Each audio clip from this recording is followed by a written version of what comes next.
Coucou la team, bienvenue dans cet épisode de podcast et donc cet épisode YouTube également.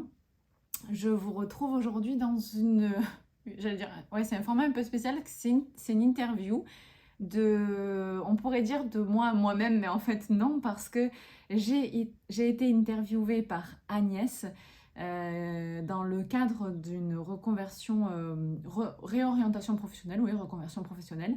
Et donc, en fait, des questions au sujet de mon métier de coach m'ont été posées. Et en fait, j'ai trouvé que ça se prêtait hyper bien sur le bilan en fait de mes 2 ans de coaching. Car oui, j'ai fêté mes 2 années en tant que coach bien-être et donc spécialiste de l'hypersensibilité.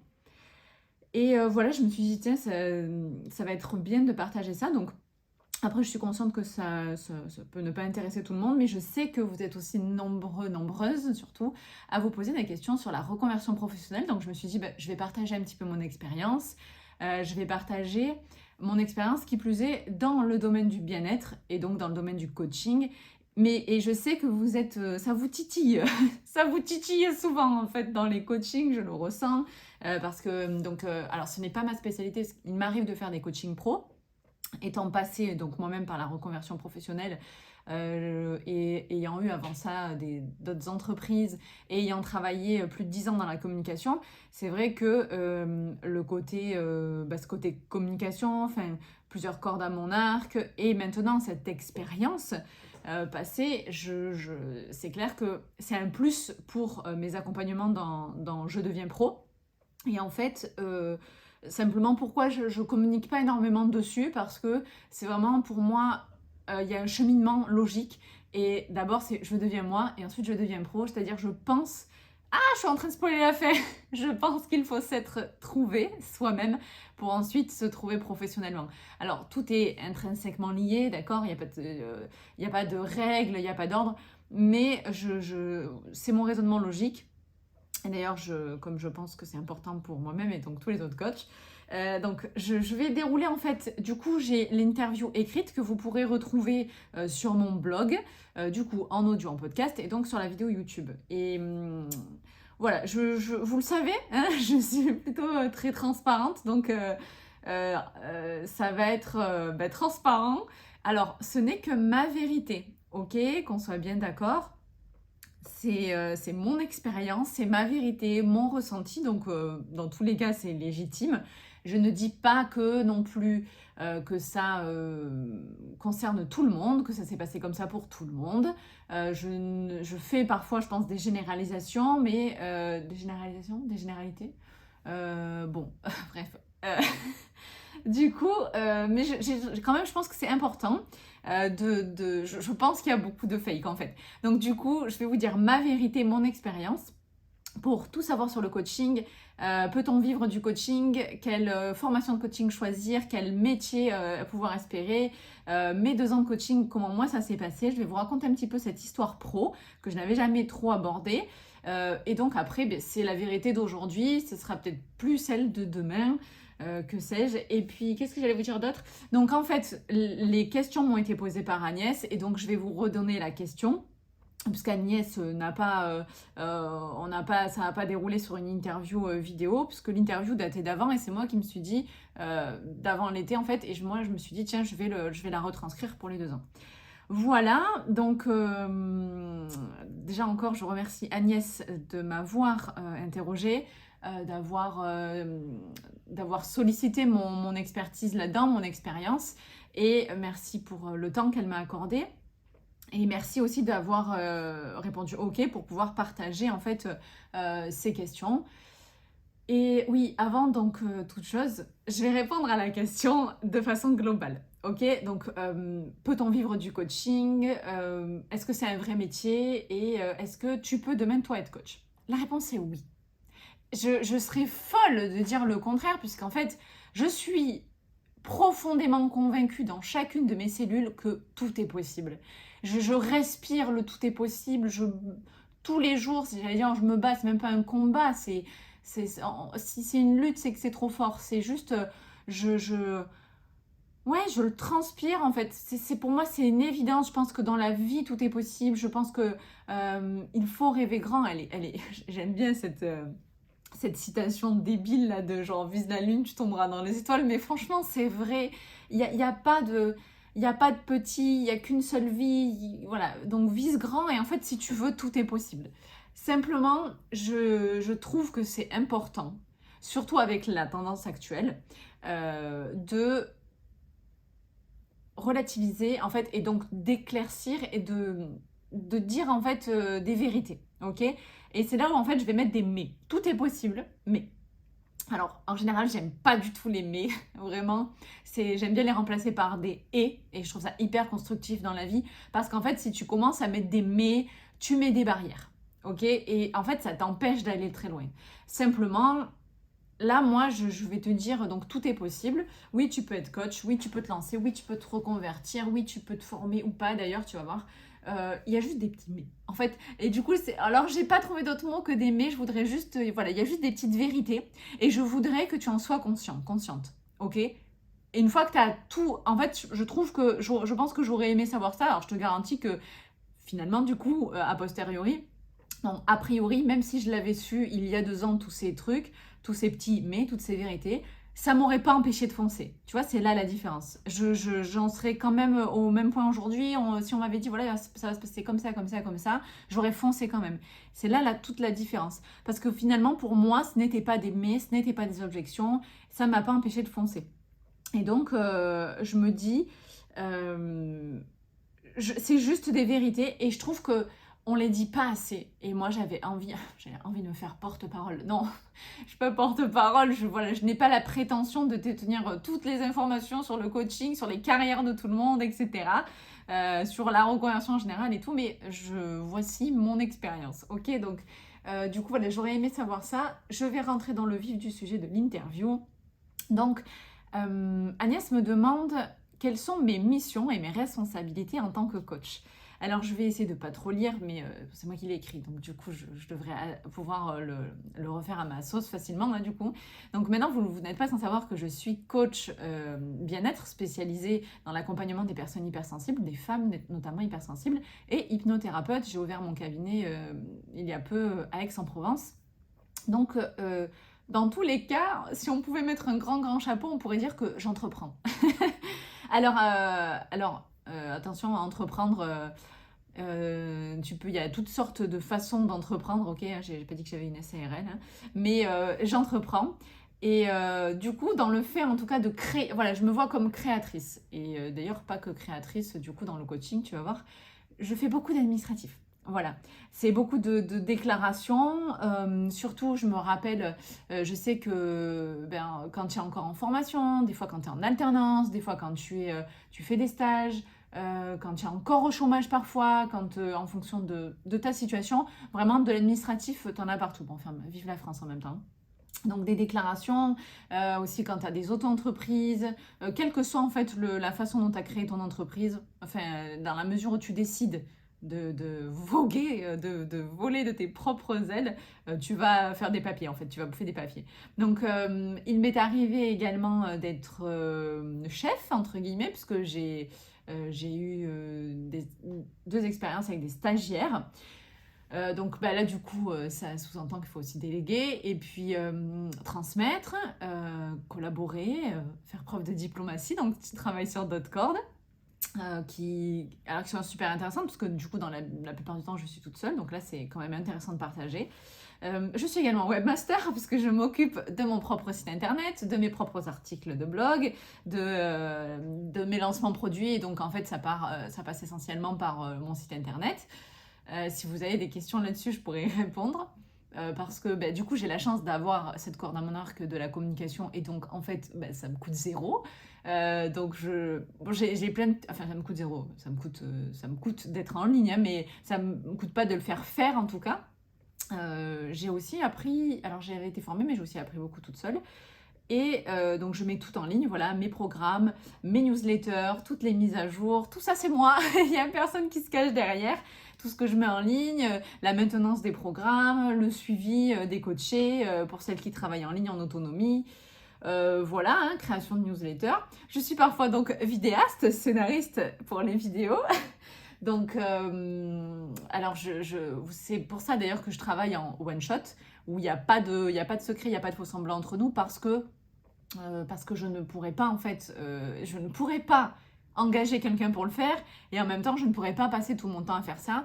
Moi l'idée c'est de vous partager le contenu, surtout le fond, la forme, ben écoutez, on fait ce qu'on peut. Donc voilà, donc ça c'est pour les vidéos. Scénariste, parfois il faut écrire, il faut imaginer, alors là je vais faire ça, je vais m'habiller comme ça. C'est très marrant.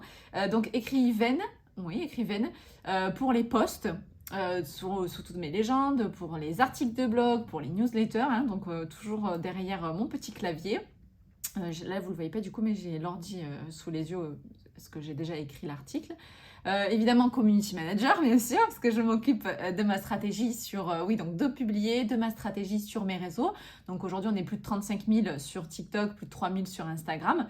Et donc, bien, j'ai à cœur d'être présente, de distiller du contenu de qualité, informatif, éducatif, à la fois aussi parfois inspirant et surtout fun. Franchement, qu'on se le dise, j'adore un petit peu débrancher. D'ailleurs, je suis convaincue que ça ne fait pas de moi une moins bonne coach. Pas du tout. Et donc aussi monteuse donc pour mes podcasts. Et pareil, vive le one shot. Je vais pas cacher mes je vais pas cacher mes blancs, mes silences, mes hésitations parfois. Tout ça fait partie de ma personnalité aussi, de partir un petit peu dans tous les sens. Je ne vais pas cacher le fait que je boive. Je suis humaine et donc ce serait trop de travail aussi de faire beaucoup de montage de podcasts. Après, un jour, hein, qui sait, je me souhaite vraiment d'avoir 12 personnes qui s'occupent de tout ça et moi, je n'aurais qu'à vibrer. Donc voilà pour tout ce qui ne relève pas du métier de coach, mais qui fait largement partie de mon quotidien, de mes semaines. Je dirais environ 20 heures par semaine, d'accord? Et donc tout ça n'est pas rémunéré. C'est du contenu gratuit, donc sur YouTube, sur les réseaux, sur mon blog, sur mon site, et ensuite ce que je dois à l'administration. Et donc voilà, on n'est pas payé pour ça non plus. Alors du coup, pour l'essentiel, pour ce qui est du métier de coach, eh bien, je prépare des séances. Je sais à l'avance ce sur quoi je vais parler avec ma coachée, les sujets abordés. Ça me demande de me concentrer, de réunir toutes mes connaissances. Aussi, je me dois d'être en forme pour donner pas tout ce que j'ai parce qu'il faut que j'en garde pour moi, mais à fond, en fait, faire le maximum, de réunir mes compétences, mon savoir, mes connaissances et mon énergie pour la personne qui est en face de moi, enfin en face physiquement ou en visio, c'est pareil, c'est le même engagement. Voilà. Ensuite, durant une séance, on fait le point. Alors, ça dépend parce que c'est pas la même chose des séances du début et la fin. Mais au début, on élabore ensemble un plan d'action pour savoir où on va. Ensuite, c'est rigolo parce que peut-être certains se posent la question, pour ceux qui n'auraient pas encore passé le cap du coaching, voilà comment ça se passe. Moi, je travaille en 12 séances. Ah, peut-être que je vais le dire après, oui. Donc, je fais le point aussi, donc vraiment sur l'attente et les objectifs de ma coachée. Je devais dire parce que c'est franchement essentiellement des femmes. Et puis, de savoir, ok, où est-ce qu'on va? Comment on saura qu'on est arrivé? Parce que c'est pour ça qu'on veut savoir ça. Et surtout, comment on va y arriver? Et ça va être mon gros du travail dans l'accompagnement.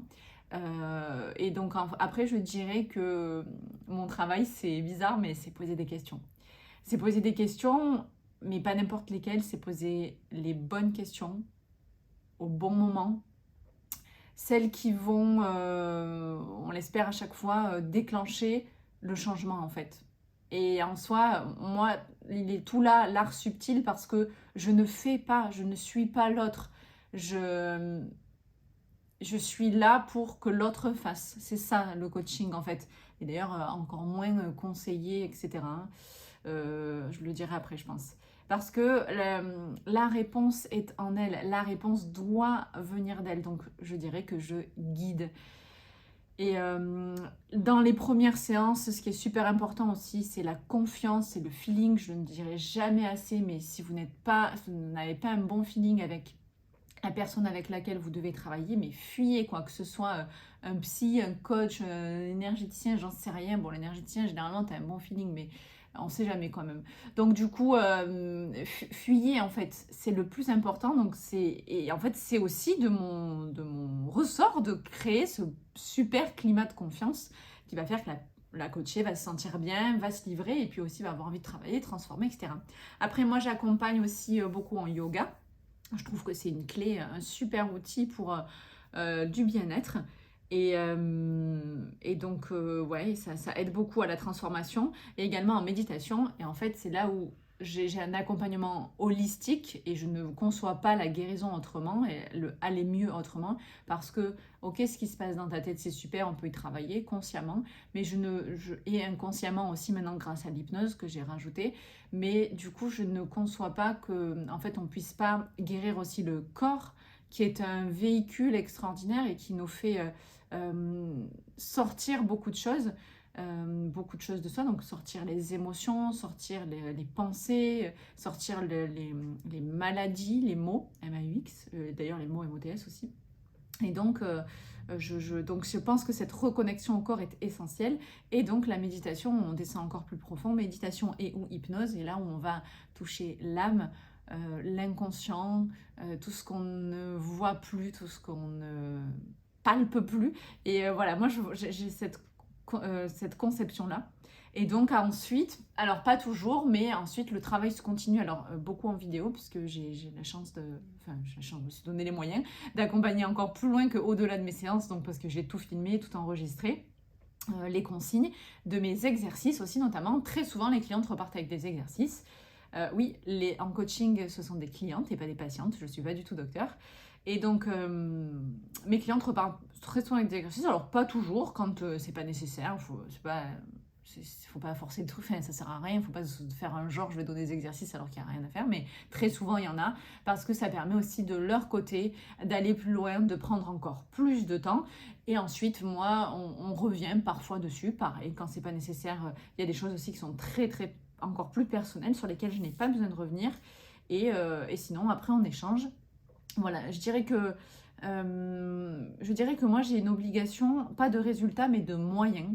J'ai une obligation de moyens et je sais que du coup, je mets tout en œuvre pour que mes clientes, après ce processus-là, c'est un processus, après ce chemin-là, se sentent mieux et donc puissent reprendre le pouvoir sur leur vie, devenir, si elles étaient spectatrices, actrices. J'aime aussi l'image de si tu étais dans une bagnole, au côté passager, tu reviens au côté conducteur, c'est toi qui conduis. Et qu'est-ce que j'allais dire d'autre ?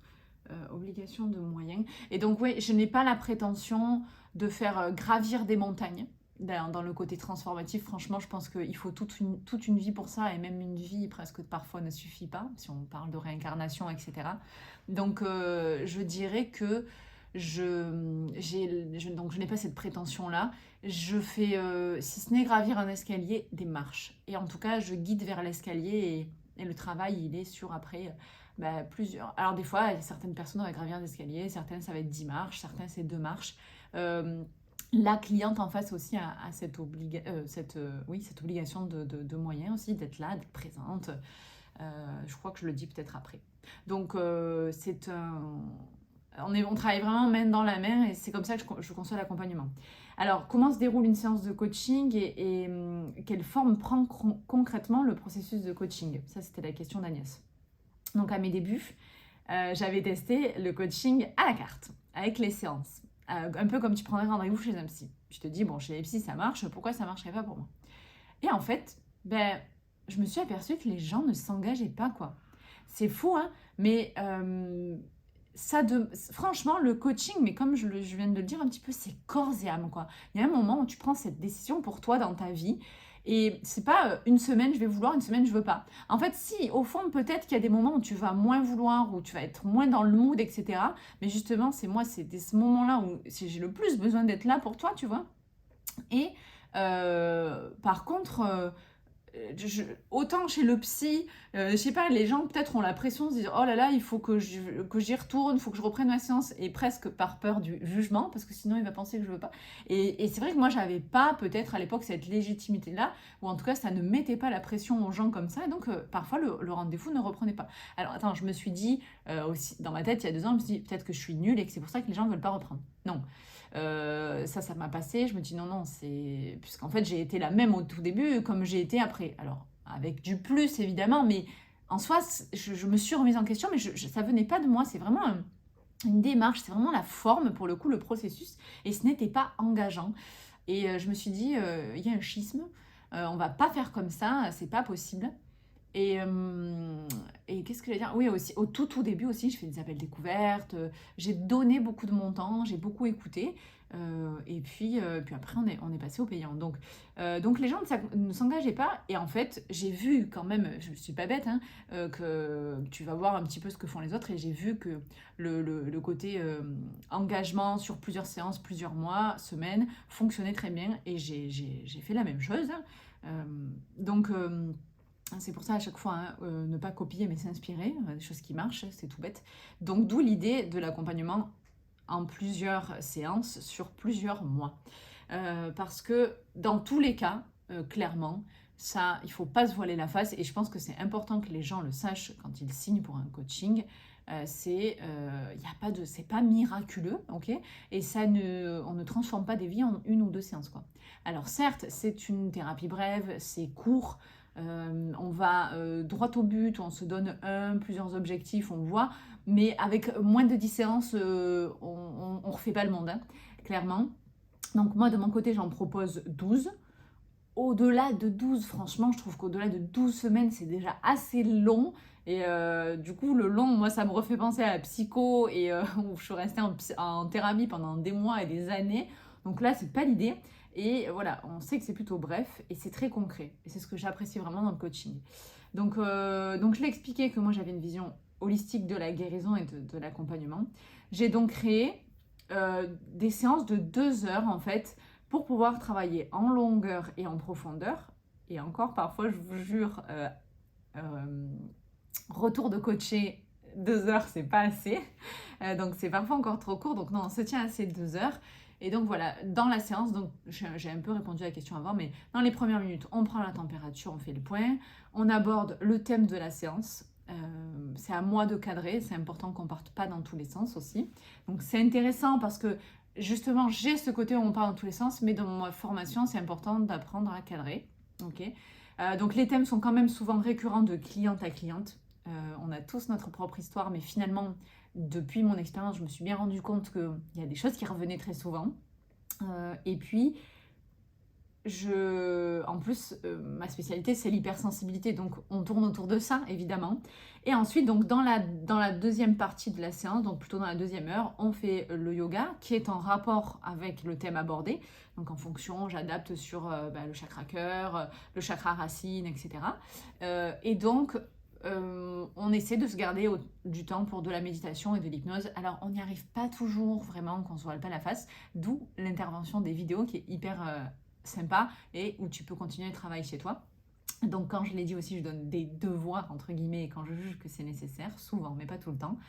Et je crée des consignes d'exercice aussi en vidéo, j'envoie la vidéo, et donc bref, tu as tout ce petit récap par email. Donc voilà, en tout cas, voilà pour ce qui est du décor, on va dire. J'ai un petit peu expliqué ma façon de travailler déjà, parce que c'est pas la même pour tout le monde.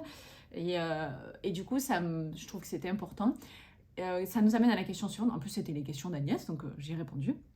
Quels sont parce que j'imagine que quand tu sais pas encore où tu vas, si tu veux être coach, tu t'imagines, mais qu'est-ce que je vais dire pendant 1 heure ou 2?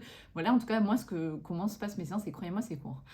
Quels sont les aspects positifs de ce métier, les avantages? Franchement, l'humain, les rencontres de ouf. Moi, je suis passionnée par le développement personnel. Et par la psychologie humaine, par les gens. Donc voilà, vraiment, moi, je m'éclate. Et puis, de voir toutes ces femmes aller mieux, de changer de vie, franchement, pour moi, j'ai pas les mots. Donc, je vais pas m'éterniser. J'ai pas les mots, en fait. J'ai pas les mots. Alors, l'idée, c'est pas venir de nourrir mon ego non plus, hein. Vraiment, je sais juste pour elle, je me dis, ok. Et moi, j'ai tout simplement, j'en reparlerai peut-être après, mais j'ai tout simplement l'impression de réaliser ma mission de vie, quoi. Je me dis, ok, good job. Et ça, pour moi, c'est extraordinaire. Après, ce qui est sympa, donc les avantages de ce métier aussi, c'est la liberté. Donc les rencontres, hein, je l'ai dit, les personnes, vraiment, j'ai rencontré des femmes extraordinaires. Alors des fois en chair et en os, mais des fois juste en visio. Franchement, j'ai travaillé pour qu'on se rencontre et j'y retravaille encore. Mais pour l'instant, ce n'était pas le bon moment, mais ça viendra, on se rencontrera toutes. Et donc, je disais aussi, j'ai un très très beau cadeau, c'est la liberté de faire ce que je veux, où je veux, quand je veux, surtout grâce à la visio, la liberté de travailler avec qui je veux, euh, la liberté de ne pas rendre de compte à des patrons. Et pourtant, j'ai un fort engagement, je fais signer même un contrat de coaching, j'ai un fort engagement envers, enfin il est énorme, hein, même les clientes ont d'énormes attentes. Ben, malgré ça, je ne me sens pas du tout dans ce cadre de subordination, je ne me sens pas en fait écrasée par le haut. Si à la rigueur, voilà, j'ai des engagements, ben, ça me donne des ailes. Voilà, moi, de toute façon, clairement, j'ai toujours eu un problème avec l'autorité, mais depuis toujours. Donc, ben, j'ai un petit peu réglé ce problème-là. Voilà. Et en plus, je déteste les contraintes. Mais vraiment, je déteste les contraintes. Je déteste me forcer. Donc là, c'est parfait. Et donc, j'ai ce truc de je fais ce que je veux quand je veux, au jeu avec qui je veux. Mais en fait, je dis qui, je dis quand, je dis comment. Pour celles qui ont la ref, je la donnerai pas. Donc, en fait, pardon. Voilà, j'ai réglé ce qui me gênait. Alors, pour autant, dans ce truc, tu dis ouais, tu fais qui tu veux, machin, quand t'as un rendez-vous, tu honores. Oui, en fait, je le fais tellement avec plaisir que c'est pas un problème, quoi. Et voilà, je pense que je vous ai dit tous les avantages.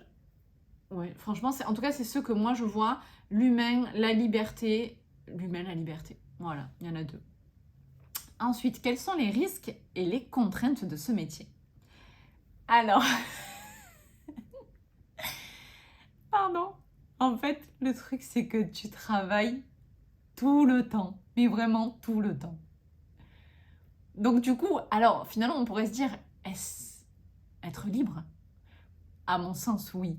De toute façon, je crois que tu sois salarié, parce qu'attention, je crois que je le dis après, hein, entrepreneur n'est pas une fin en soi. Hein. Auto-entreprise, là, c'est pas une fin en soi. Il y a plein d'autres façons de s'éclater dans la vie. Mais, et du coup, donc moi, je fais ce choix-là de dire, ok, je vais créer, je vais accompagner, je fonce là-dedans. Et c'est toujours un juste équilibre entre ce que ça te coûte, ce que ça t'apporte. Donc, moi, ça m'apporte tellement, en fait, pour moi, la liberté n'a tellement pas de prix et d'aimer faire ce que je fais, le développement personnel et les femmes que je rencontre et ces changements de vie que, à côté, je travaille tout le temps. Je l'ai mis en majuscule, en gras, souligné, tout ça sur l'article. Je travaille tout le temps, mais ça me va, en fait. Et finalement, je travaille tout le temps, mais j'ai pas l'impression de travailler. Mais limite, parfois, par contre, ça prend le pas. Et c'est là où tu as envie de tout arrêter, de stop, genre tu respires plus et tout. Tu as un mal dormir en fait, parce que du coup, tu crées en dormant, tu crées avant de dormir. Voilà, tu crées tout le temps et ton cerveau il est en ébullition. En fait, même après, moi en soi, il était déjà en ébullition, donc autant le mettre au service du boulot, tu vois, et pour moi-même. Donc voilà, puis après tu te remets en question tout le temps. Mais pareil, en fait, si tu veux, c'était déjà dans ma nature, donc moi, ça change pas grand-chose en fait. Mais c'est vrai que du coup, dans le travail, quand t'es toi avec toi-même, ben, tu te remets en question tout le temps. Parfois tu doutes, parfois tu perds confiance en toi, en tout. Euh, des fois, tu as envie de tout abandonner. Et en fait, il faut que tu retrouves la force de recommencer ou juste de continuer. Voilà, c'est pas facile. C'est pas facile. C'est pas facile tous les jours, mais personne n'a dit que c'était facile en fait. Hein. Donc, personne n'a dit que c'était facile, mais c'est chouette. Franchement, comme ça a des bons côtés, moi c'est ok. Je pense que si un jour ça me va plus, j'arrêterai. Mais pour l'instant, c'est cool. Il y a d'autres côtés aussi qui sont compliqués, bah, c'est se comparer.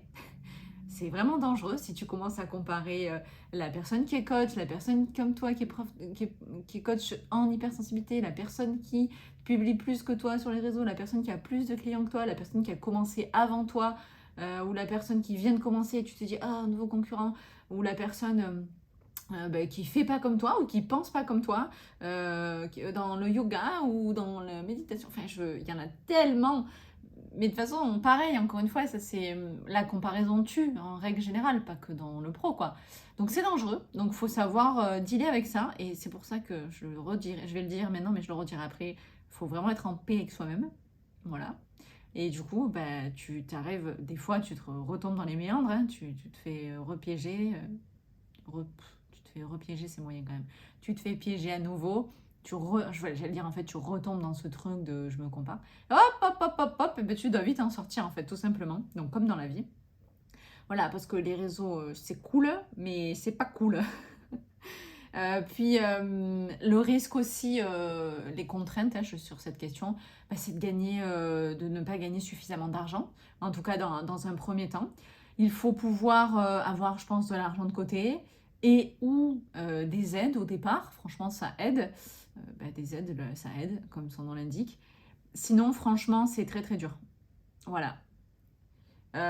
Et du coup, parce que qu'on se le dise, hein, et c'est là où je vais rentrer dans des vérités, quand on se lance, on ne gagne pas de suite, ne serait-ce qu'un SMIC. C'est faux. Et c'est ça qui fait peur aussi à beaucoup de gens dans le fait d'entreprendre, c'est-à-dire qu'en effet, et c'est aussi ok pour ça que c'est aussi ok d'être salarié, être salarié, c'est une autre façon d'être rassuré, d'être en sécurité, d'être tranquillisé et de ne pas avoir tous ces côtés-là, quoi. Mais c'est d'autres libertés. Voilà, il faut s'interroger sur ce qu'on veut, sur ses propres besoins, sur ses propres peurs, sur ses croyances. Et je trouve ça hyper stimulant. Enfin, j'adore. Donc voilà, la question de l'argent se pose, hein. Alors, j'ai marqué, il y a des gens qui vous diront qu'ils ont gagné 3 000 euros, 10 000 euros dès le premier mois, ou qu'ils ont eu un chiffre d'affaires à 6 chiffres la première année. À mon avis, alors il y a des exceptions et je pense que c'est possible, comme j'ai dit au début, tout est possible. Mais moi, des gens qui se sont lancés, alors d'ailleurs dans le coaching bien-être et ou bien-être autre, et qui ont gagné 10 000 euros par mois le premier mois, hein, pas le temps de mettre en place et ils ont lancé le truc, ils ont gagné. Non, le premier mois où ils ont commencé, je pense que ces gens mentent. C'est mon avis. En tout cas, moi, j'en connais pas. Alors, ça existe peut-être. Allez, peut-être, je sais pas, 1 sur 1000 et encore. Mais je pense qu'il faut vraiment être conscient de cette réalité-là parce que, alors, et pourtant, je crois en la force créatrice, je crois en la loi d'attraction, je crois au pouvoir de l'univers, au pouvoir même de la conscience créatrice qu'on peut, de son pouvoir illimité. Franchement, je suis hyper convaincue, pas de souci. Par contre, je pense qu'à côté, minimiser les risques, minimiser, faire vendre du rêve, et du coup, il y a des gens qui achètent des formations justement à 10 000 euros en se disant je vais gagner 10 000 euros. Franchement, moi, ça me fait peur. Je pense que c'est faux. C'est mon idée.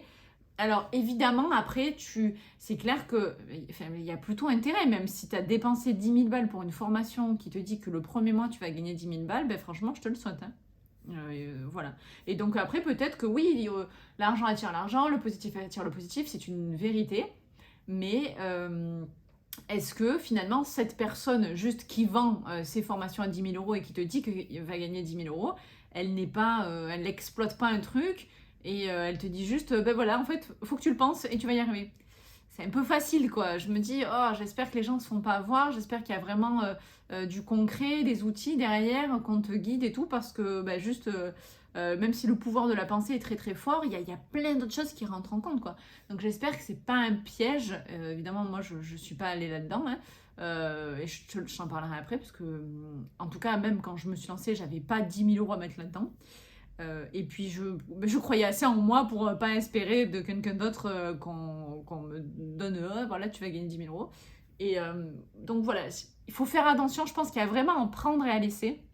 Et d'ailleurs, je vais en reparler pour les formations. Et je crois que c'est un petit peu le revers de la médaille.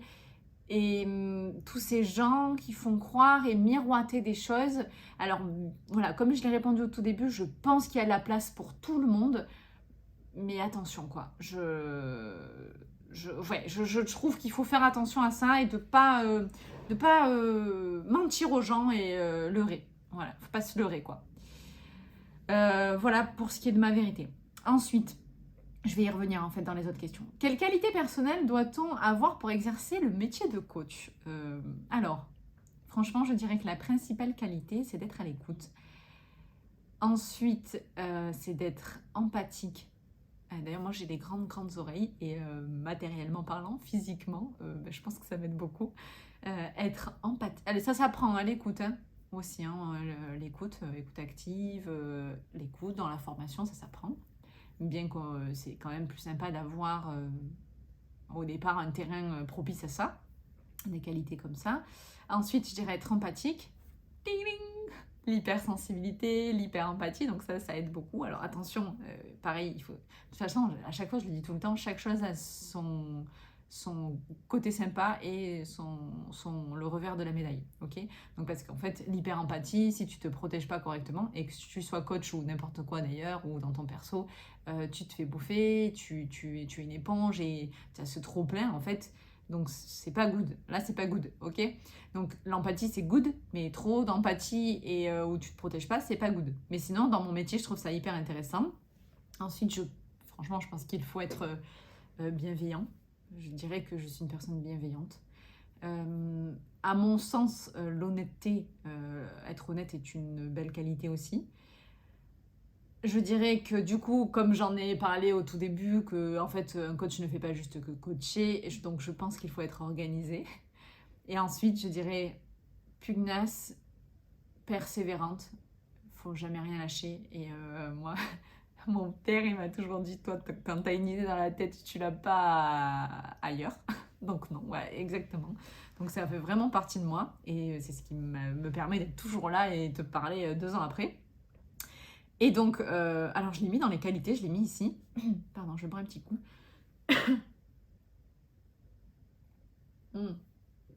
C'est rigolo, c'est ma tasse poisson. Donc Pisces, the one who dreams of the unimaginable. Le poisson, c'est celui qui arrive à rêver de l'imaginable, de ce qui n'existe pas. Et Bata, c'est rigolo, c'est des qualités. C'est gentil, artistique, créatif, intuitif. C'est complètement moi. Donc voilà. Après, c'est pas parce que t'es pas poisson que tu peux pas être coach. Ensuite, je dirais, en fait, je l'ai un petit peu dit. À mon sens, pour être coach, il faut avoir fait un gros travail sur soi. Le travail dure toute la vie, ok? Mais si d'abord t'es pas en paix avec toi-même et t'as pas fait ce gros travail sur toi, ne te lance pas, je t'en prie, quoi. Je trouve que, d'ailleurs, je l'ai écrit. Je pense que sinon ça sert à rien de se lancer, d'aller aider des gens dans leur vie si toi-même. Moi je dis tout le temps, de toi le ciel t'aidera. Déjà commence par toi-même, quoi. Charité bien ordonnée commence par soi-même. Parce que si t'es paumé dans ta vie, et c'est pas possible en fait de guider des gens, tu vois. Donc, et j'ai vu, et je poke à certaines de mes coachées qui en fait, alors elles n'avaient pas hésité, elles avaient fait d'autres accompagnements complètement différents, notamment dans la danse et tout, avec une coach. Les gars, elle était pas ok avec elle-même, hein, je vous garantis. Et moi, je trouve ça horrible, mais c'est paradoxal en fait. Et du coup, c'est dommage parce que déjà, ça décrédibilise la personne, mais ça décrédibilise le métier. Je vois mal comment des gens pourraient te faire confiance quand toi, tu te fais pas encore confiance. À un moment, il faut casser des murs, quoi. Et il faut dire, alors comme je dis, voilà, c'est la liste de toute une vie, le travail de toute une vie. Donc allez, autant elle fait 58 pages, mais il faut au moins que dans les 15 premières pages, tu aies coché des trucs et que tu sois au clair avec toi-même, quoi. Avec ta vie, ton histoire, ton passé, ton expérience, et que tu saches où tu vas. Et je trouve quand même que c'est la moindre des choses d'être aligné, quoi. Alors, je ne dis pas que tout doit être parfait dans ta vie pour te lancer, loin de là, d'ailleurs, perfection n'existe pas, mais aller bien, voilà, c'est le travail de toute une vie, mais quand même un peu de respect vis-à-vis des gens avec lesquels tu vas travailler. Encore une fois, ce n'est que ma vision, mais c'est pour ça que je mets souvent en garde aussi les personnes dans Je deviens pro. Alors, dans Je deviens pro, on est déjà ok, mais dans Je deviens moi qui commence à déjà me parler du boulot, dire attention, d'abord travaille sur toi, attention, là tu as peut-être encore trop de peur, trop de croyances, trop oui, encore alors la confiance, faut faire, donc la confiance vient en faisant, donc c'est très bien, mais si tu es... par exemple, si tu n'as pas mis le doigt, ne serait-ce que le doigt sur ta dépendance affective peut-être, et que tu t'accroches aux gens comme ça et tout ça, je doute quand même que tu arrives à accompagner des gens. Donc vraiment, à mon sens, la connaissance de soi, c'est la clé, l'alignement. Et là, je trouve ça... Et après, je vais te parler de formation, pas formation, intuitif, etc. Quel que soit en fait le parcours que tu choisis, je trouve quand même que la connaissance de soi, tu dois au moins ça à la personne que tu vas accompagner. Voilà, je voulais le dire. Est-ce que c'est un métier où l'on peut développer sa créativité? Oh my god, mais oui. Mais oui, parce que coacher, donc on l'a dit, c'est top. Pour accompagner toujours mieux, j'ai marqué pourquoi ne pas créer ses propres exercices, ses propres méthodes. Donc là, tu imagines en fait comment tu vas accompagner. Puis dans la forme, tu peux créer, alors aujourd'hui sur un outil comme Canva par exemple, qui n'existait pas moi à l'époque où je travaillais dans la communication, tu peux faire des jolies trames. Donc là, pareil, donc tu imagines, tu formalises sur du papier, hein. Bon, il n'est pas imprimé, mais sur des pages que tu crées. Donc oui, bien sûr que tu développes, que tu te sers de ta créativité et je le dis tout le temps, même si certains ont des doutes et qu'ils n'ont pas encore découvert, mais tu es hypersensible, donc par définition, par essence même, tu es créative. Et alors, ta créativité, si tu gères ta propre communication, alors là, encore plus, évidemment, que tu vas mettre ta créativité au service de ton business. Aujourd'hui, donc je dis, on a la chance d'avoir des outils simples, peu coûteux, donc Canva, il y en a d'autres. Qu'est-ce qu'il y a d'autre comme... bon, enfin, Canva, c'est le principal, mais même les réseaux, enfin, tu vois, c'est gratuit. Et ce sont des outils qui peuvent te permettre de décupler ta créativité. Donc, création graphique, montage, oui, des CapCut, des choses comme ça, des petites applications, des Mojo pour faire des jolies stories. Alors là, je suis beaucoup dans le digital, mais tu peux aussi... après, si tu crées quelque chose de digital, tu peux l'imprimer. Bon, tu peux aussi écrire. Tu as des espaces d'expression sur des blogs, certains qui coûtent, certains d'autres pas. Tu peux monter une chaîne YouTube, c'est-à-dire que tu peux créer ta propre chaîne télé, quoi. Enfin, c'est... Merci la vie, merci le monde, merci la communication. Et donc, tu vas pouvoir partager tes réflexions, tes pensées, ton savoir, tes astuces, tes billets d'humeur, enfin vraiment tout ce que tu veux. La créativité, elle est sans limite, je trouve. Déjà, il n'y en a pas en soi et maintenant, le monde nous a donné le pouvoir d'avoir une créativité sans limite.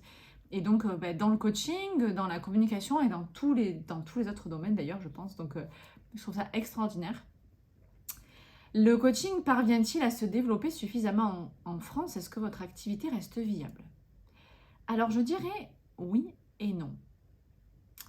Alors, il y a véritablement eu un boom du coaching sportif. Et je dirais qu'on assiste à une explosion en ce moment des métiers du coaching. Il existe déjà, peut-être même que tu ne soupçonnes pas, du coach en deuil, coach en émotion, coach en jardinage, coach en organisation de maison, en rangement, coach en maquillage, faire un make-up, super bonne mine, ça, coach en gestion de budget, coach en création de podcast, coach en réseaux sociaux, etc., etc. Alors des fois, ça n'a pas le même nom de coach, mais c'est un peu l'idée aussi. Et alors, le coach sportif, pour le coup, est vraiment, véritablement entré dans les mœurs. Il n'y a pas de souci de ce côté-là. J'ai marqué, bien que selon les tarifs et offres, cela reste encore des services réservés à des personnes ayant un certain niveau de revenus. Alors, l'avantage du digital et du récurrent, c'est ce qui a permis à des coachs sur les réseaux de proposer au plus grand nombre et donc à moindre coût leurs services. Donc franchement, c'est génial. Moi, je trouve ça génial. Après, je crois que pas plus tard que il y a un mois, je cherchais, pour ceux qui ont suivi, où m'inscrire au sport. Il y a un prof de sport, un coach sportif qui s'est installé à son compte. Ben, il n'y a pas de secret. Il travaille pour au moins, peut-être plus, en individuel à 60 € de l'heure. Bon, eh bien, là, c'est une liste de priorités. Est-ce que avoir un coach que pour toi à 60 euros de l'heure, est-ce que 1 heure par semaine te suffit, etc. Et donc là, tu listes tes besoins, tu listes tes priorités. Il s'avère que ce n'est pas ce que je recherchais. En tout cas, pas pour l'instant. Donc, à voir. Voilà. Donc le coach sportif bien dans les mœurs et je dirais que c'est une mode tout droit venue des États-Unis, des Américains, qui sont vraiment très très décomplexés en termes de coaching, qui ont un coach pour tout en fait, vraiment. Et ils sont vraiment dans ce mindset, dans cet état d'esprit de vouloir apprendre vite et investir. Parce qu'ils veulent gagner du temps et ils sont dans cet état d'esprit de le temps égale de l'argent. Le temps c'est de l'argent, cette fameuse expression. Et donc, ils sont dans ce truc-là en fait, vraiment eux naturellement. Et ils ont envie de s'entourer de personnes spécialistes là où reconnaissent leurs limites. En plus, vraiment de façon décomplexée, comme je disais, ils savent humblement quand demander de l'aide et s'entourer pour être accompagnés. Et alors j'ai marqué aussi bien stratégiquement, je dirais, et un peu aussi évidemment par flemme aussi. Voilà, ils sont très stratégiques et peut-être aussi que parfois c'est la flemme qui prend le dessus. Ils veulent pas trop se creuser la tête, pas trop réfléchir et donc là, hop, t'embauches quelqu'un qui sait déjà, qui sait mieux que toi. Et donc la bonne nouvelle du coaching, c'est que tu fixes un objectif précis, rapide et tu l'atteins rapidement en fait. Donc c'est la solution. Donc voilà, à mon avis, pour ce côté très américain, le revers de la médaille, encore une fois, spoiler alerte, c'est que les Français ne sont pas des Américains. Évidemment, je t'apprends rien. Donc demander de l'aide, c'est pas facile, c'est la honte. Est-ce qu'il n'y a pas un petit peu trop d'ego là-dedans? Est-ce que c'est pas juste la force des habitudes? Ensuite, idem, les Français vont raisonner en dépenses pures, et non en investissement. Et qui dit investissement, c'est-à-dire qu'on est censé ensuite avoir un retour sur investissement, et les Américains le voient comme ça. Puis aussi, peut-être que les Français pensent tout savoir, être capable de tout, y arriver tout seul, donc je sais pas, enfin, voilà, c'est peut-être, je sais pas. Mais voilà, il y a le coaching, il y a ce boom du coaching. Alors, je n'ai même pas sorti les chiffres, mais il y a un boom du bien-être, un boom du coaching, un boom des réseaux sociaux. Bon, moi, je suis au carrefour de tout ça, donc je pense être à la bonne place. Malgré tout, le coaching reste timide en France, hein, on va pas se voiler la face, ça reste timide. Alors, autant il fleurit sur les réseaux sociaux, mais autant, comme je dis, dans la vraie vie, quand je dis que je suis coach, on me rigole encore, hein, en 2020, on me rigole au nez, c'est-à-dire, mais c'est un métier ça? donc, donc voilà, tu t'évites, autant sur les réseaux ça choque personne, autant dans la vraie vie, il y a encore beaucoup de croyances, beaucoup de peur de l'inconnu, des gens qui projettent, bon. Donc, je n'oublie pas cependant que certains coachs exercent depuis 10 ans, 20 ans, qui ont été énormément précurseurs dans ce métier. On appelle ça plutôt des senior coachs. Et du coup, moi, à côté de mes 2 ans de carrière, je joue encore dans le cours des petits. Mais il faut bien commencer quelque part. Donc, moi, je pense qu'avec de l'obstination, du travail, de la stratégie, du temps et beaucoup d'amour, oui, on peut en vivre. Alors, donc moi, vous l'aurez compris quand même, je suis quand même partisane, je suis un peu de la team faut pas rêver quand même, d'accord? C'est-à-dire que, alors si, il faut rêver grand, c'est vraiment, je me contredis quand même, mais rêver grand, non, mais en fait avec ce côté quand même réaliste, parce que c'est pas parce qu'on voit des coachs à toutes les sauces sur les réseaux que ça va cartonner pour toi, en un mois. Est-ce qu'ils t'ont dit la vérité? Est-ce qu'ils ont vraiment cartonné en un mois? Est-ce que on ne sait jamais en fait. D'accord? Ne croyez pas tout ce que vous voyez. Ne croyez pas tout ce que vous voyez, notamment sur les réseaux sociaux. Ne vous comparez pas. Je pense que c'est important aussi d'apprendre la patience. Et en plus, moi, en fait, si c'est vrai, ok, tant mieux, si les gens le prouvent, etc. Mais quand on ne voit pas, pour le coup, des fois, je suis plus sceptique. La vie m'a appris aussi à ne pas faire confiance à tout va. Là, je suis hypersensible, donc c'est vrai que j'ai eu tendance à croire tout ce qu'on me disait, à être très naïve. Bon, maintenant, je fais attention. Donc oui, tout est possible, je suis la première à le dire. Mais je dis aussi qu'il ne faut pas se leurrer, qu'il ne faut pas leurrer, parce que ça, j'aime pas. J'aime pas le mensonge. Donc, moi, ce que je veux dire, c'est que oui, c'est possible, mais oui, c'est dur. Oui, c'est long. Même si tu cartonnes au début, dans tous les cas, l'idée c'est quand même de durer, de s'inscrire dans la durée. Donc dans tous les cas, c'est long.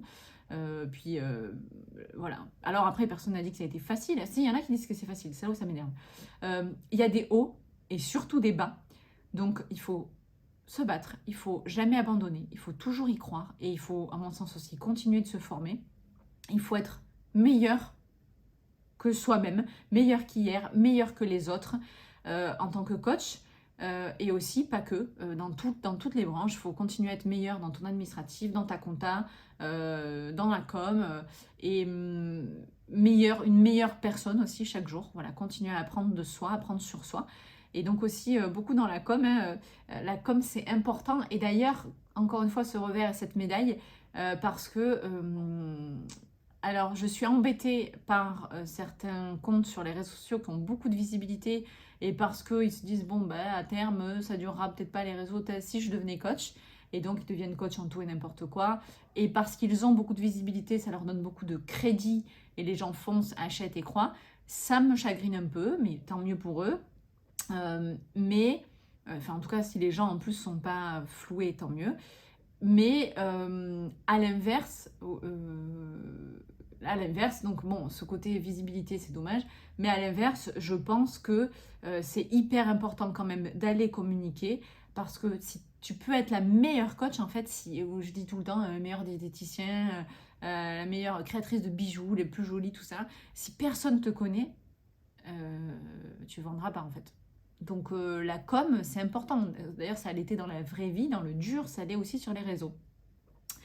Voilà, donc la preuve aujourd'hui, moi, c'est aussi pour ça que j'ai ajouté la corde à mon arc de l'hypnose, qui parle beaucoup plus aux gens dans la vraie vie, hein, ce qui me fait avoir le cabinet en dur, etc. Et ça fonctionne super bien. Et du coup, le coaching, où il n'y a aucun problème sur les réseaux, ça parle aussi. Et puis bon, je trouve que les deux étaient hyper complémentaires. Donc voilà. Tu expérimentes, en fait, dans tous les cas, je te dirais fonce. Fonce.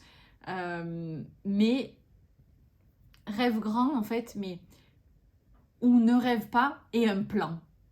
C'est le plus important. C'est de savoir où tu vas avec un objectif. Et beaucoup, beaucoup de force, de patience et de ressources intérieures qui, je suis sûre, sont en toi. Et d'amour pour ce que tu fais, d'amour pour les autres et d'amour pour toi, d'indulgence aussi. Et avec ça, je pense que ça, c'est la recette où tu peux tout cartonner en fait. Et en fait, si à un moment, tu as décidé que c'était ça, qu'importe, ça prendra peut-être 2 ans, ça prendra peut-être 2 mois, peut-être 10 ans, mais si tu mets tout en œuvre et si chaque jour tu te lèves pour décider de faire ce que tu as envie de faire, ça finira forcément par marcher. Et j'en suis convaincue. Ça, j'en suis convaincue. Je regarde, il me reste 2 questions. Une formation, la formation. Une formation est-elle nécessaire pour exercer le métier de coach? Si oui, quels sont les principaux critères à prendre en compte dans le choix d'une formation? Alors, une formation est-elle nécessaire dans le métier de coach? Encore une fois, oui et non. Je sais que c'est souvent ces réponses, mais alors, je vais commencer, en fait, j'ai déroulé comme ça du plus sérieux, entre guillemets, au plus informel, entre guillemets aussi, intuitif. Alors, vous trouverez des formations qu'on appelle RNCP, qui sont reconnues et certifiées par le ministère du Travail. Je pense notamment, alors pour ne citer que, mais il y en a d'autres, hein, à l'organisme Coaching Ways, W-A-Y-S en France. Donc, il y en a d'autres, attention, hein, je ne suis pas, je suis pas rémunérée par Coaching Ways. Ce n'est pas... donc il y en a d'autres, hein, donc ça c'est reconnu, certifié. Et d'ailleurs, par contre, reconnu, certifié, les gens en mêlent tout un peu. Ce n'est pas parce qu'une formation est éligible CPF, compte formation, voilà, financement de la formation, qu'elle est reconnue, par contre, ok? Faut vraiment pas confondre. Donc certains sont éligibles, d'autres non. Ça ne détermine pas non plus toute la qualité de la formation. Franchement, à mon sens, on voit, c'est la cour des miracles aussi sur le CPF. Hein. C'est simplement que certains voient aussi le business de la formation Il dit, tous les gens veulent être coach, si je devenais coach de coach, ok. Et donc, c'est pas parce que votre formation peut être financée qu'elle est meilleure aussi. Et puis voilà, il y en a qui ont senti le filon, hein, puisqu'en fait c'est l'État qui paye votre formation, à boule la monnaie gratuite. Donc du coup, toi tu payes pas, et l'organisme qui se dit tiens je vais rentrer par le CPF, c'est tout bénef, il rentre tout. C'est pas comme quand toi tu décides d'aller bien personnellement, et que par exemple moi je te vends une formation qui n'est pas CPF, du coup tu les sors de ta petite poche. C'est sûr que c'est pas pareil. Donc attention, donc là dans le cadre où tu veux te former professionnellement, attention à ça. Donc il y a des choses reconnues, certifiées, plusieurs organismes. En France, c'est encore pas pareil qu'à l'étranger. Et attention, CPF ne veut pas dire qualité. Voilà, t'as compris. Ensuite, il y a des formations certifiées qui sont plus ou moins longues, plus ou moins coûteuses. Et encore, j'ai marqué encore, c'est la cour des miracles. Donc, à voir en fait, j'adore cette expression, à voir ce qui te correspond. Encore une fois, beaucoup de coachs sont devenus coach de coach ou à la tête de formation pour devenir coach. Donc attention, moi je suis un petit peu, ça m'énerve en fait de faire croire aux gens que ça va marcher comme ça, parce qu'en fait ça n'a pas marché pour eux en tant que coach. Du coup ils se disent ah mais quand même tout le monde veut devenir coach, donc ils ont du flair, hein. J'ai pas réussi, j'ai une bêtise, hein. J'ai pas réussi à devenir organisatrice de mariage, mais je vois que toutes les femmes veulent être organisatrices de mariage. Elles sont toutes ce souhait-là après avoir organisé leur premier mariage.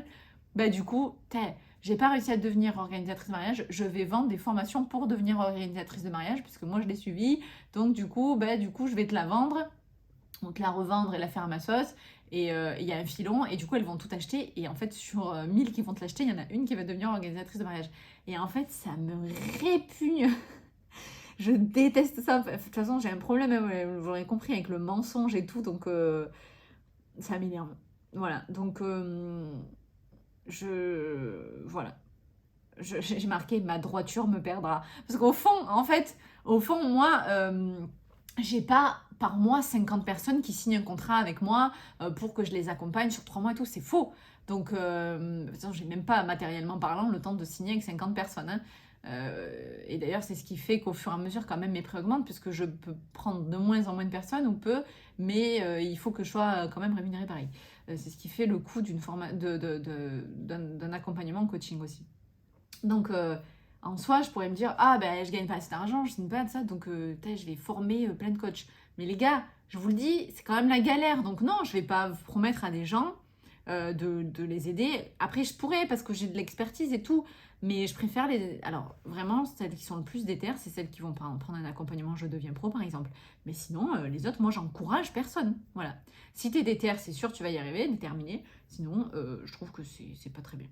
Voilà. Donc après, ceux qui veulent exploiter ce filon, de toute façon, la formation, ça a toujours été un filon, hein, donc bon. Donc ceux qui veulent, ok, mais les autres, moi, pas comme ça. Et puis ensuite, dernière parenthèse, il y a les coachs intuitifs. Écoute, moi je dis pourquoi pas. Voilà, parce que déjà chacun fait ce qu'il veut. Et puis moi, tant qu'on ne joue pas avec la santé mentale des gens, et tant qu'on ne triche pas en fait, et qu'on vient pas les voler en fait, qu'on n'appuie pas sur le portefeuille là où ça fait mal, et avec la vie des gens, ok, voilà. Moi, dans le respect, je pense que tout est possible, hein. Donc, je trouve que... Et puis en plus, si certains signent, enfin, je doute quand même qu'il y ait un contrat de coaching, mais bon, pourquoi pas. Quitte à être intuitif, je me dis autant pas se faire chier avec la paperasse, hein. T'es intuitif, autant pas faire d'un contrat. Mais bon, ça base sur la confiance et tout. Moi, je trouve que c'est un peu borderline tout ça, mais bon, moi, je me dis... voilà, tu es intuitif, pourquoi pas. Par contre, je trouve que c'est important de le mentionner. C'est mon avis. Si tu as envie d'être coach intuitif, dis-le. Et probablement, tu trouveras des gens qui ont envie de bosser avec des coachs intuitifs. Et comme je dis encore une fois tout le temps, enfin, le feeling, c'est important. Donc, pourquoi pas, ça peut marcher, hein. C'est possible. Il n'y a pas de règle. Voilà. Donc, voilà, il y a certains qui vont adhérer à mes accompagnements, d'autres, ils vont des trucs beaucoup plus pragmatiques, d'autres très intuitifs. Je pense qu'il y a, comme je disais, il y a de la place pour tout le monde. Et c'est important de partager du feeling et peut-être la même histoire que la personne avec qui tu vas travailler. Moi, ça me parle beaucoup, ça. Donc, et puis, chapeau, en fait, à ces gens qui se sentent légitimes dans le fait d'être coach intuitif. Moi, clairement, ça n'a pas été mon cas. Comme je suis dans le cadre d'une reconversion, je me dis, je pourrais être juste coach intuitif et puis allons-y, allons coacher. Ça s'est pas du tout passé comme ça. Déjà, même formée, j'avais au début un problème de légitimité. Hello, salut, c'est moi le syndrome de l'imposteur. Donc en fait, moi je dis ces gens-là finalement, c'est courageux. Je pense à un autre mot, mais je vais dire que c'est courageux. Pour le coup, tu as beaucoup de confiance en toi. Et donc, ça veut dire que probablement tu vas pouvoir la transmettre et expliquer et travailler sur ça. Donc, c'est chouette. Et donc, c'est cool. En fait, tant mieux si les gens se sentent légitimes. Et à l'inverse, donc moi, ça n'a pas été mon cas, comme tu l'auras compris. Après, c'est juste que je trouve ça un peu léger parce que vraiment, le coaching, c'est un métier, c'est des méthodes, c'est des process, c'est une charte, c'est vraiment l'induction de changement, d'accord? Il doit vraiment se passer quelque chose. Parce qu'en fait, si c'est du blabla de copine pendant 1 heure, comme si tu appelais ta pote au téléphone, si c'est pour donner des conseils, si c'est pour faire un transfert et en fait dire ah mais moi aussi, enfin, à tout le temps. Et alors moi, quand j'ai fait ça, quand il m'est arrivé ça, je te conseille de... Oh, ça, c'est pas bon ça, hein, c'est pas du coaching ça. Hein. Donc voilà, moi j'espère juste que les gens ne tombent pas sur ça. Après, ça peut faire du bien. Mais franchement, pour le coup, 60 € de l'heure, ça fait chéro la conversation entre copines quoi. Pour qu'il se passe pas grand chose dans ta vie de changement quoi. Donc voilà, moi c'est un métier. Je pense que c'est pas de l'impro. Après, si des gens foncent, c'est que ça leur va, ça leur fait du bien aussi. Comme d'ailleurs, tu peux payer pour un tirage et ça peut te faire très bien du bien aussi. Bon, voilà. Donc moi, par exemple, je sais pas, mais je m'improviserai pas fleuriste. Je pense qu'il y a des tas de choses à savoir sur les fleurs, les bouquets, les compositions, les couleurs, les saisonnalités et tout ça. Donc je vois pas pourquoi je m'improviserais coach, quoi. Voilà, mais ce n'est encore une fois que mon avis. Alors par contre, je nuance, de là à retourner à l'école pendant 2 ans et que ça me coûte 8 000 €, moi, quand ça s'est présenté, je pouvais pas. Je n'avais ni le temps, ni l'argent, ce n'était pas mon envie. Donc, je n'ai pas choisi cette option-là non plus. Je n'ai pas la prétention de dire que j'ai fait la meilleure école de coaching, que j'ai les meilleures méthodes, que j'ai les meilleurs profs, les meilleurs mentors. Voilà, c'est pas vrai. Voilà. Parce que je crois que je le dis après, c'est en coachant qu'on devient coacheron, c'est en forgeant qu'on devient forgeron. Et je crois que ça a été ma meilleure école depuis 2 ans. Donc voilà, moi en tout cas, j'avais besoin de trouver ce juste équilibre entre conscience professionnelle, conscience tout court et formation, et juste équilibre aussi hein, avec légitimité. Voilà ce qui a été pour moi. Et d'ailleurs, attention, encore une fois, je nuance, je pense que la valeur du diplôme, de la certification ne fait pas la qualité du coach non plus. Je pense qu'un mec ou une meuf, on s'en fout, qui a payé 8 000 € pour son école de coaching et peut-être qui a acheté un diplôme, sera peut-être pas meilleur coach que quelqu'un qui a ça dans le sang, qui a appris avec quelqu'un, qui a appris autrement. Donc vraiment, il y a beaucoup de nuances là-dedans. Je voudrais mettre beaucoup de nuances. Et puis, autre chose, finalement, tu peux payer ces 8 000 balles et avoir quand même ton syndrome de l'imposteur 1 an ou 2 ans après qui est là et qui toque et quand même ne pas te lancer. Et ça, c'est trop triste, quoi. Et tu peux, donc à l'inverse, ces gens qui en ont pas du tout, qui partent dans l'intuitif. Et voilà. Je pense qu'il y a un juste milieu encore là-dessus aussi, sur la légitimité. Le syndrome de l'imposteur à bosser continuellement. Et puis, mais voilà, attention, l'argent ne fait pas la qualité, le diplôme ne fait pas la qualité, ne fait pas non plus la légitimité, ne fait pas la confiance. Il y a vraiment un juste équilibre dans tout ça. Et voilà, donc je dirais plutôt travail, croire en soi, et puis saut dans le vide, se lancer, et hop, y aller quoi. Voilà, c'est là que je l'ai marqué, c'est en coachant qu'on devient coachon.